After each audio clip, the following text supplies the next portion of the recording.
يوصل 93 دنیا کی ملکونه دي يوصل 93 ملکونو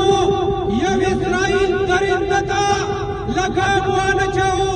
دغه انسانانو دغه مسلمانانو فیصله وکړه چې زموږ ملکونه ناکام شو زموږ حکومتونه ناکام شو من په خپله باندې په خپل رزق باندې د خپل سر په قیمت باندې غزې ته امداد چا امداد په غزه باندې اسرائیلو بند کړی دی نن هلته ماشومان د پیو د نه مېلاوېدو د وجې نه نن ماشومان چې کوم د هغه شهیدان کېږي دغه رنګې خوراک نه مېلاوېدو د وجې نه مسلمانان شهیدان کېږي دوی فیصله وکړه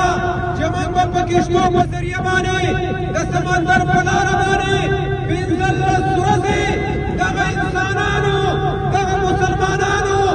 شرف پکار دی دواړه به مسلمانانو لره چې په دغه کښتو کې داسې زنانه دي غیر مسلمه دي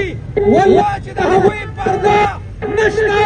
د هغوی کپړې برابر نه دي خو د دې بې غیرته مسلمانانو نه هغوی تکړه دي من سلام کوو دغه زنانو ته دغه انساني چې کوم دی همدردۍ په بنیاد مسلمانان دي او بیا خاص طور د پاکستان هغه 15 کسان نمایندګان او د هغوی سربراه مشتاق احمد خان صاحب د هغوی جرأت ته د هغوی جذبې ته د هغوی قربانۍ ته دغه شانته کې د هغوی صداقت ته د هغوی د مسلمانانو سره همدردۍ ته سلام پېښ کوو نن د نوښار په سرزمین باندې شوګره چوک کې د نوښار په یو مسلمانان راوتي دي